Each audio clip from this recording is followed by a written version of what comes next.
Assalamualaikum warahmatullahi wabarakatuh. Selamat datang di SMP 2 Pajangan. Tak lupa saya ucapkan selamat Anda bisa diterima di SMP 2 Pajangan. Semoga kalian bisa belajar dengan rajin. Perkenalkan, nama saya adalah Umroh, guru mata pelajaran IPS kelas 8. Dalam MPLS pada hari ini saya akan menyampaikan materi tentang pendidikan karakter. Apa yang disebut pendidikan karakter?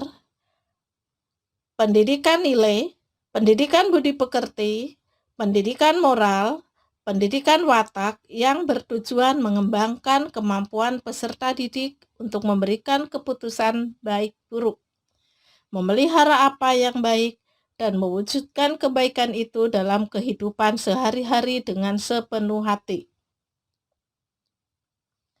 Mengapa pelajar wajib memahami pendidikan karakter? Dengan pendidikan karakter yang diterapkan secara sistematis dan berkelanjutan, seorang anak akan menjadi cerdas emosinya. Kecerdasan emosi ini adalah bekal penting dalam mempersiapkan anak menyongsong masa depan. Karena seseorang akan lebih mudah dan berhasil menghadapi segala macam tantangan kehidupan, termasuk tantangan untuk berhasil secara akademis. Apa saja pendidikan karakter di sekolah? Ada 18 butir nilai-nilai pendidikan karakter, yaitu 1. Religius. Sifat religius dapat dilakukan dengan menjadi individu yang patuh dalam melaksanakan ajaran agama yang dianutnya, toleran terhadap pelaksanaan ibadah agama lain, dan hidup rukun dengan pemeluk agama lain. Contoh sehari-hari yang dapat diterapkan adalah dengan melaksanakan sholat duha dan membaca Al-Quran sebelum memulai pelajaran atau ibadah lain sesuai agama yang dianut peserta didik. 2. Jujur. Dengan menjadi pribadi yang jujur akan membuat diri kita sebagai seseorang yang selalu dapat dipercaya dalam hal apapun.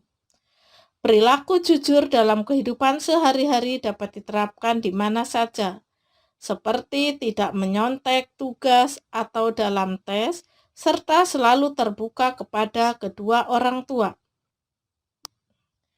Yang ketiga, toleransi. Kita hidup di negara Bhinneka Tunggal Ika, sehingga sangatlah penting adanya sifat toleransi kepada sesama masyarakat di Indonesia. Contoh dalam perilaku sehari-hari adalah tidak memaksakan pendapat sendiri di atas kepentingan golongan dan lain-lain. Yang keempat, disiplin. Dengan adanya sifat disiplin, masyarakat dapat menunjukkan perilaku tertib dan patuh pada berbagai ketentuan dan peraturan. Contoh sehari-hari yang bisa kita lakukan adalah dengan mentaati peraturan cara berpakaian yang sopan di sekolah. 5. Kerja keras. Masyarakat Indonesia memiliki semangat dan kerja keras yang tinggi dalam hal apapun yang mereka lakukan. Sifat kerja keras dapat ditunjukkan dengan selalu serius dan sungguh-sungguh dalam mengatasi berbagai hambatan serta menyelesaikan tugas dengan sebaik-baiknya. 6. Kreatif. Pada era globalisasi seperti ini, pemikiran kreatif sangatlah dibutuhkan. Karena itu, kita harus bisa berpikir outside of the box, sehingga kita mampu menghasilkan karya yang inovatif dan berguna bagi banyak orang. 7. Mandiri. Manusia harus mampu melakukan apa-apa sendiri, sehingga kita tidak mudah tergantung pada orang lain dalam menyelesaikan tugas-tugas. Contoh dalam perilaku sehari-hari adalah mampu melaksanakan tugas sendiri bila masih dapat dilakukan sendiri. 8. Demokratis. Masyarakat Indonesia haruslah memiliki kepribadian yang demokratis. Contoh sederhana yang bisa kita lakukan adalah dengan menyeimbangkan hak dan kewajiban, baik itu untuk diri sendiri maupun orang lain.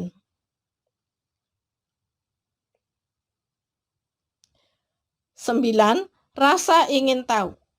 Dengan timbulnya rasa ingin tahu yang dalam, kita selalu ingin mengetahui lebih mendalam tentang segala sesuatu yang telah dan dapat kita pelajari. Contoh yang bisa kita lakukan adalah dengan terus-menerus belajar dan rajin menimba ilmu yang baik. 10. Semangat kebangsaan. Sikap semangat kebangsaan dapat ditunjukkan dengan selalu menempatkan kepentingan bangsa dan negara Indonesia di atas kepentingan pribadi. Contohnya, menciptakan prestasi apapun dan lain-lain. 11. Cinta tanah air. Sikap cinta tanah air bisa kita tunjukkan dengan bersikap dan berperilaku yang menunjukkan rasa kesetiaan, kepedulian, penghargaan yang tinggi terhadap bahasa, lingkungan fisik, sosial budaya, ekonomi, dan politik bangsa, seperti dengan mengamalkan nilai-nilai Pancasila dan Undang-Undang Dasar 1945 dalam kehidupan sehari-hari, serta selalu mentaati peraturan yang ada. 12. Menghargai prestasi. Sikap menghargai prestasi haruslah ditunjukkan baik itu untuk prestasi pribadi maupun orang lain. Contoh sederhana yang bisa kita lakukan adalah dengan memberi pujian kepada orang lain atas kemenangan atau prestasi yang telah ia raih. 13. Bersahabat atau komunikatif.